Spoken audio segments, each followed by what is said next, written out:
मैं सबसे पहले प्रभारी महोदय जी को धन्यवाद दूंगा कि उन्होंने बोलने का मौका दिया, लेकिन मैं समझता था कि आपका बड़प्पन है कि आपने हमें बोलने का मौका दिया, लेकिन आज हमें नीचे वालों का सुनने की आवश्यकता थी। ऊपर वाले नहीं भी बोलते तो काम चलता।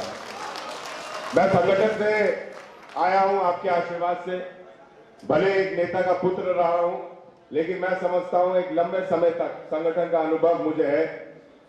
एनएसवाई की राजनीति से लेकर युवा कांग्रेस के इलेक्टेड सिस्टम में वाइस प्रेसिडेंट और 6 साल यूथ कांग्रेस का प्रेसिडेंट रहने का मुझे सौभाग्य मिला।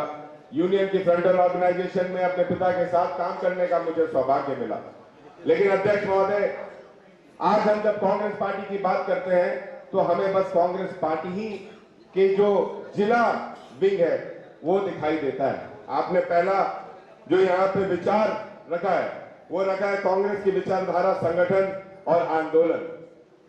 आज तक कोई भी प्रभारी, मुझे भी 22 साल राजनीति में हो गई झारखंड में, कोई भी प्रभारी ने इस वक्तव्य को रखने का काम कार्यकर्ताओं के बीच में नहीं किया। ये सबसे ज्यादा जरूरी थी जो आप आज करने जा रहे हैं। हम विचारधारा के बारे में जानते हैं, विचारधारा के माध्यम से संगठन में सदस्यता अभियान भी करते हैं। विचारधारा से माध्यम से जब सदस्यता अभियान होता है, लोग जुड़ते हैं, तो हम आंदोलन भी करते हैं। आंदोलन जब करते हैं, आंदोलन करने के बाद पुरानी सरकार को गिरा के नई सरकार भी बनाते हैं। लेकिन सरकार बनाने के बाद विधायक को कार्यकर्ता तो चुनकर भेज देते हैं, लेकिन कार्यकर्ताओं को हम मंच पर बिठाने का काम नहीं करते। आज अध्यक्ष महोदय, आपसे निवेदन पूर्वक मैं कहना चाहता हूं, एक नेता का पुत्र होने के बाद भी मुझे इस संगठन के माध्यम से पहचान मिली और आज मैं यहां तक पहुंचा। राजेंद्र बाबू का बेटा होने के बाद भी मुझे बायोडाटा भरना पड़ा अपने चुनाव में, मुझे कमेटी की ओर से समीक्षा में जाना पड़ा और तब जाके कमेटी ने निर्णय लिया कि हाँ, अनूप सिंह को चुनाव लड़ना है। आज कार्यकर्ता निर्वाचन पे विश्वास नहीं रखता है, कार्यकर्ता निर्वाचन दिलाने पे कांग्रेस पार्टी के साथ काम करता है, लेकिन कार्यकर्ता को जो चाहिए वो मनोनीत होना चाहिए। आज हमारी सरकार को 2 साल हो गया, महिला आयोग नहीं बना। महिला आयोग बनता तो हमारी महिला जिला अध्यक्ष उस पर सदस्य रहती, महिला आयोग बनता तो हमारी महिला प्रदेश अध्यक्ष सदस्य रहती। युवा आयोग नहीं बना, युवा आयोग के हमारे अध्यक्ष उसमें सदस्य रहते। हमारा माइनॉरिटी कमीशन नहीं बना, माइनॉरिटी कमीशन में हमारे लोग रहते। हम चुन के जरूर आ जाते हैं, लेकिन कहीं ना कहीं गठबंधन धर्म का पालन करने में हम अपने कार्यकर्ताओं की आवाज को उठाना भूल जाते हैं। आपने इस बात को समझा है, आपने इस बात को सम्मान दिया है, इसके लिए तहे दिल से मैं पूरे छोटा नागपुर के तरफ से आपको धन्यवाद देता हूं। आज हम जिस परिमंडल में बैठे हैं वो परिमंडल में 7 जिला आता है। मैं समझता हूं कि इस परिमंडल को अगले बार जब भी हमारे आदरणीय अध्यक्ष महोदय किसी कार्यक्रम के लिए चुने तो 2 दिन का समय इस परिमंडल को मिलना चाहिए, क्योंकि झारखंड का सबसे बड़ा परिमंडल है। बाद बाकी परिमंडल कोई 3 जिला से बनता है, कोई 4 जिला से बनता है। दूसरा चीज कि हमारे सबसे ज्यादा विधायक यहां से चुन के आते हैं। मैं अपनी बात नहीं कर रहा हूं अध्यक्ष महोदय, इसलिए मेरे पे मत लीजिएगा। मेरे परिवार को जितना कांग्रेस पार्टी ने दिया है वो मेरे परिवार के लिए बहुत है, लेकिन मैं बात कर रहा हूं ये तमाम 7 जिला के कार्यकर्ता और जो यहाँ से विधायक चुन के आए, अंबा प्रसाद आई है, ममता देवी आई है, अकेला जी आए हैं, आपको पूर्णिमा नीरज सिंह आई है। आखिर छोटा नागपुर का परिमंडल का कार्यकर्ता किस मंत्री के पास जाके अपनी बात रखेगा जब आपके परिमंडल से एक भी मंत्री नहीं होने का काम हमारे को दिया गया। आज संथाल से 2 मंत्री हैं, कोल्हान से है, उत्तरी छोटा नागपुर से कोई नहीं है, दक्षिणी छोटा नागपुर से है। कम से कम उस परिमंडल का भी ख्याल रखे जिसने झारखंड बनने के बाद सबसे ज्यादा विधायक अगर कांग्रेस पार्टी को देने का काम किया है तो उत्तरी छोटा नागपुर ने किया। मैं ज्यादा कुछ नहीं बोलूंगा, आज सभी लोगों ने अपनी बातों को रखा है, लेकिन इतना जरूर बोलूंगा जो मेरे भाई जयशंकर पाठक जी बोलकर चले गए हैं। गैर मजदूरवा जमीन एक ऐसा वादा हम लोग ने किया था जिसमें पुनर्वास नीति भी है, आपको कोल इंडिया भी है, आपको सेल भी है, आपको डीवीसी भी है। 3 पीढ़ी खत्म हो गई, 2 पीढ़ी का स्वर्गवास हो गया।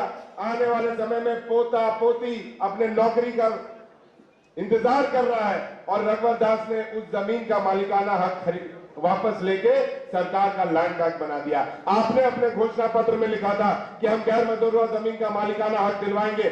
अगर ये आप नहीं दिलवा पाए तो आने वाले समय में जिस तरीके से रघुवर दास को कार्यकर्ताओं ने और झारखंड की जनता ने उखाड़ के फेंका था, कभी ना कहीं हम लोग को भी इसका नुकसान झेलना पड़ेगा।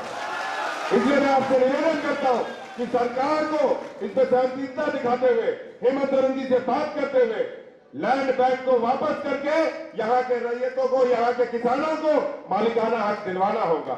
इसलिए मैं ज्यादा कुछ नहीं बोलूंगा, बस इतना जरूर बोलूंगा कि सभी आयोगों का गठन करें।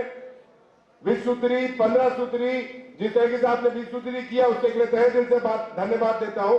बात बाकी पुराने लोग तो सोच रहे थे कि कब करेंगे, कौन से कार्यकर्ता हमें गाली देंगे, लेकिन आपने किया। उसी तरह निगरानी कमेटी का 15 सूत्री का गठन आप करें ताकि हमारे कार्यकर्ता जो 20 सूत्री से कहीं ना कहीं वंचित रह सके हैं, उनको बात बाकी में जगह मिले।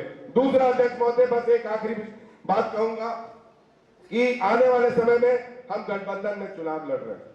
गठबंधन में चुनाव अभी भी हमने लड़ा। हम सरकार में रहना हमारी आवश्यकता है, गठबंधन में रहना हमारी आवश्यकता नहीं है, लेकिन हम सरकार में रहने के लिए गठबंधन में चुनाव लड़ते हैं क्योंकि हम ज्यादा से ज्यादा झारखंड के लोगों का काम करा सकें। लेकिन हमें यह भी देखना है कि हमें लोकसभा भी लड़ना है। इसलिए मेरा आपसे निवेदन है कि जो जिला से हमारे एक भी विधायक नहीं चुन के आए हैं, प्रभारी महोदय से निवेदन करता हूं उस जिला में एक मंत्री और 2 विधायक को प्रभारी बनाकर आप नियुक्त करें ताकि वहां के कार्यकर्ताओं का काम वो विधायक और उस मंत्री की जिम्मेदारी बने। मैं ज्यादा कुछ नहीं बोलूंगा, तहे दिल से आप लोगों को धन्यवाद करता हूं और एक बात जरूर कहना चाहता हूं कि मेरा खानदान कांग्रेसी बनकर काम करता रहा है और आगे भी कांग्रेस परिवार के लिए, इन कार्यकर्ताओं के लिए राजेंद्र बाबू के दोनों बेटे जहां पार्टी खोजेगी वहां पर तहे दिल से आप लोग के साथ खड़े मिलेंगे। धन्यवाद। जय हिंद, जय कांग्रेस। उस्ताद, आफत में पड़ी है जान। उस्ताद, उसके हाथ में तलवार है।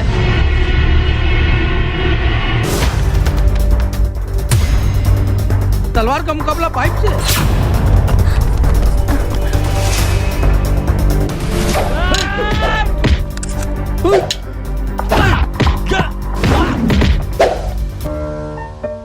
अरे वाह, आप तो हीरो हो।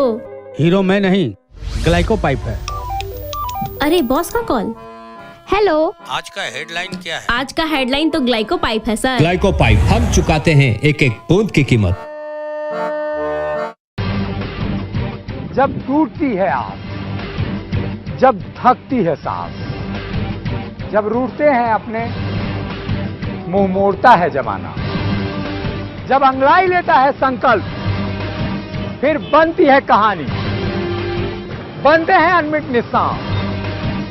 देखिए मेरे साथ संघर्ष की दास्तां।